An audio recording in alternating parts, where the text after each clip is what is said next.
When our relatives put away the alcohol and the drugs and our medicine men bring back the circles together. So she did her own thing and she left. Because in Lakota culture, everything's supposed to be 50-50.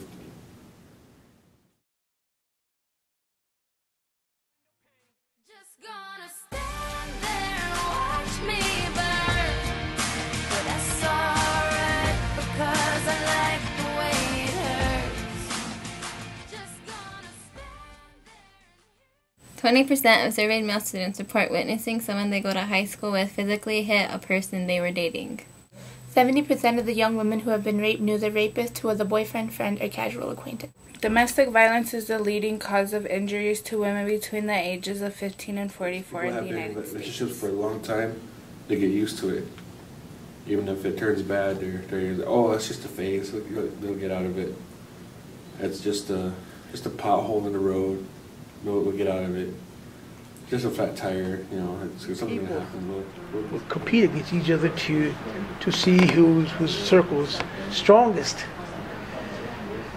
And you know, when that happens, you know, again, our circle will be corroded more and more. Because the circles are being used to keep people out of prison, even the violent offenders, even the people who abuse kids. That pipe is very powerful. But when it's used in the wrong way, it's even more powerful because, you know, the spirits who come to help these,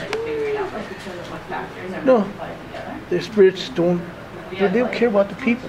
They care about doing the bidding of this person to help, you know, continue to endanger the lives of other people. We're going to deal with the equaling zero part later. Bad spirits. So we need to figure out what like it had to do with alcoholism and like drugs and stuff. Tons of people that's either got the crap beat out of them and they took them back.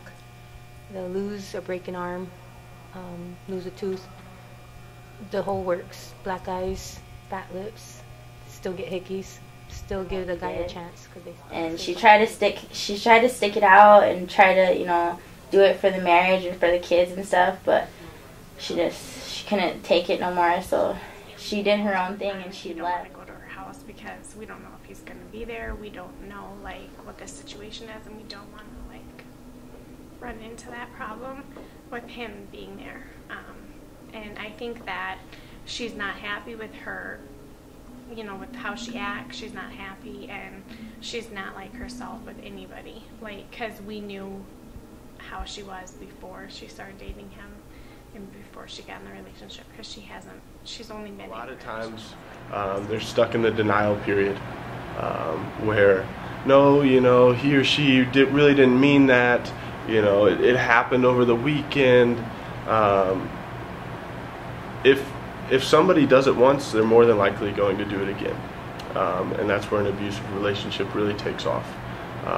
There's plenty of girls, plenty of guys too that I've talked to that are being emotionally or physically abused in a relationship and continue to stay in it. It's easy to remain in a relationship. Yeah. It's tough to be a high school kid or even an adult who's single and doesn't really have that support system there. And so that's why I think, you know, a lot of the young people that we meet stay in. It didn't help him at all. He still hasn't learned from what he did. In the past, there's no respect taught between each other amongst other people. So I think once they realize what the importance they are to each other, the trust and respect is a big issue. Abusive relationships have gotten worse in that we found new ways to hide them, whether it be through cyberbullying or through different chat windows and things that way.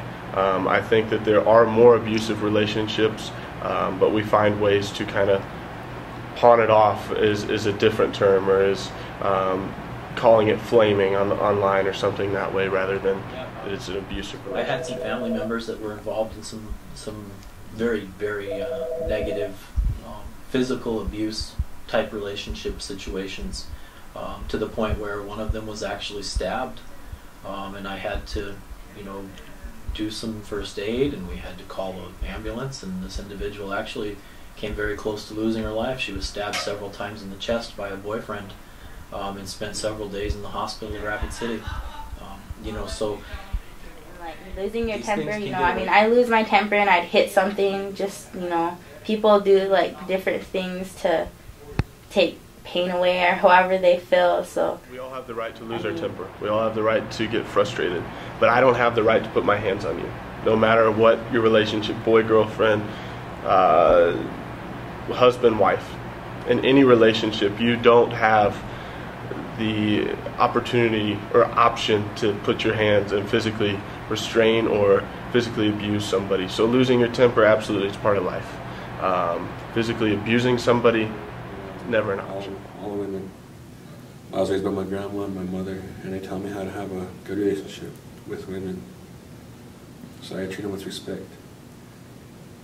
So I'm basically I basically defend my female friends, even if they're in the wrong. I say it's not. I wasn't really involved too much with. I would like let them come to me and tell me what they need, you know, so I don't like get into their personal business and like make them feel uncomfortable, like so they run away from it, run away from like the help. I would just make them feel comfortable and, you know, help them with whatever they need. If it just got really out of hand, like they were like ended up in a hospital, you know, I would tell somebody. Spread, you know, the best I could do. The spirits in the White Lands Family Sweat Lodge, they tell us that our relatives have forgotten how to pray. In time they used to pray to Creator through the spirits who came for help. They prayed for good things to happen to people. They prayed for good health. They prayed for help for other people that asked for help. And with this, they were able to have a good lifestyle.